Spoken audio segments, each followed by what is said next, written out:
आयुष्मान भवत वत्स। अब हमारे साथ मंत्रोच्चारण करेंगे। ओम भूर्भुवः स्वः।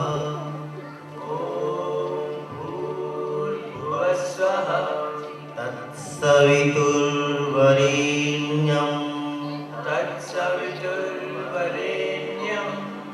भर्गो देवस्य धीमहि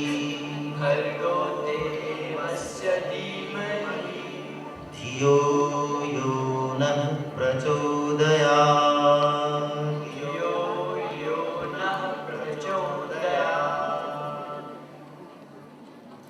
वत्स, आपने कल का पाठ स्मरण कर लिया होगा, अतः आप अब सुनाइए। गुरुदेव, पता नहीं पूर्ण प्रयास के बाद भी मुझे पाठ क्यों नहीं हो रहा है। यद्यपि मैंने स्मरण किया था।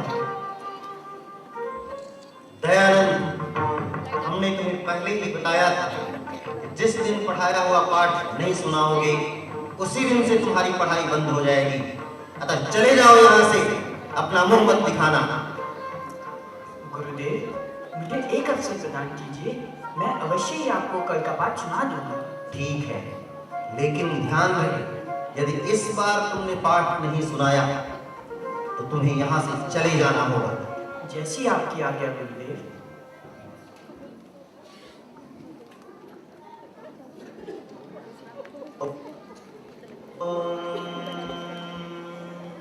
भूर्भुवः स्वः। तत्सवितुर्वरेण्यं भर्गो देवस्य धीमहि धियो यो नः प्रचोदयात्। ॐ भूर्भुवः स्वः। तत्सवितुर्वरेण्यं भर्गो देवस्य धीमहि धियो यो नः प्रचोदयात्। ॐ भूर्भुवः स्वः। तत्सवितुर्वरेण्यं भर्गो देवस्य धीमहि धियो यो नः प्रचोदयात्। हे माँ गायत्री, मैंने पूर्ण श्रद्धा एवं भक्ति से तेरा सदैव ध्यान करते हुए गुरुदेव की सेवा की है, फिर मुझसे ऐसी कठोर परीक्षा क्यों ले रही हैं? मुझ पर दया करो माँ, मुझ पर कृपा करो, मुझे इस संकट से बचा लो माँ। अरे, गुरुदेव का पढ़ाया हुआ पाठ यदि तो है, मुझे स्मरण हो गया है।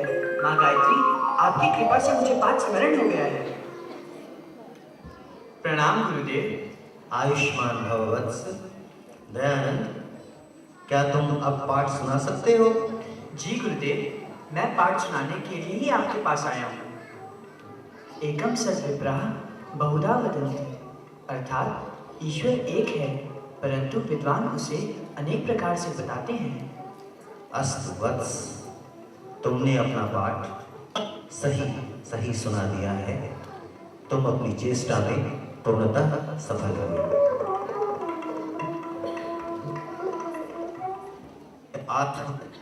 झाड़ू किसने लगाई? गुरुवर, और किसने? उसी दयानंद ने ही लगाई है, जो आपको बहुत प्यारा है। दयानंद को तुरंत बुलाओ।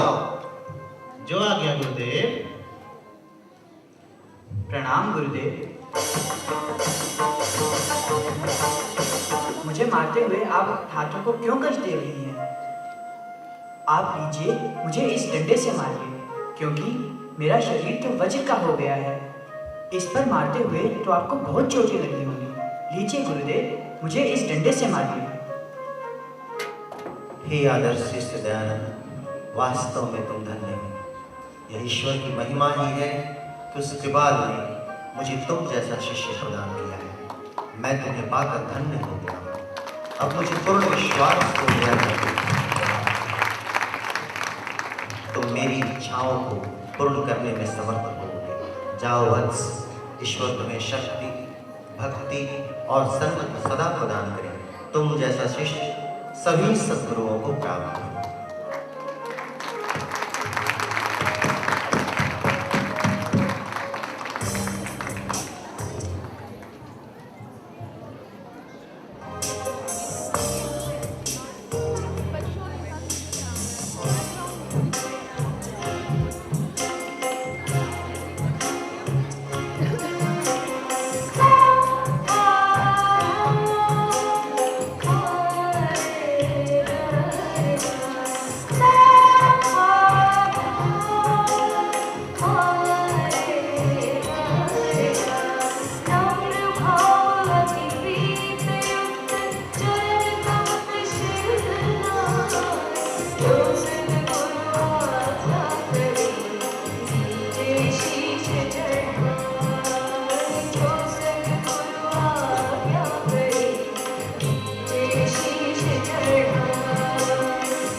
यह वर्षा जल धान की फसलों के लिए अत्यंत लाभक, अतः तुम अभी जाओ और खेतों में जहाँ कहीं पानी निकलने का स्थान है वहाँ एक एक बांध बना दो। जो आज्ञा गुरुदेव। गुरु की आज्ञा पाकर वो फिर बांध बनाने जाता है।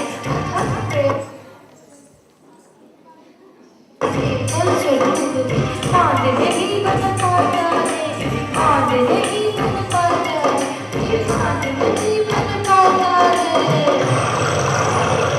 अरे यहाँ तो पानी का बहाव इतना तेज है कि पानी रुक ही नहीं रहा है। लेकिन अगर मैं यह बांध नहीं बना सका तो गुरुदेव की आज्ञा की अवहेलना होगी। अतः मैं एक कार्य करता हूँ, जहाँ बांध नहीं रुक रहा है वहाँ मैं स्वयं लेट जाता हूँ। ना हो अवहेलना गुरु आज्ञा की, ना हो अवहेलना गुरु आज्ञा की।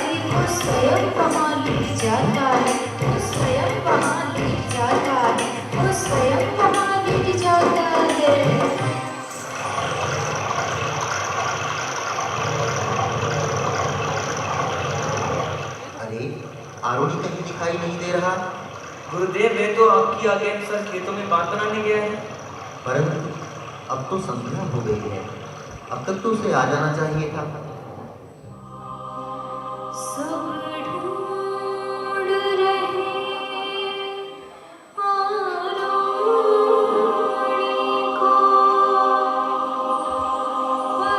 गुरु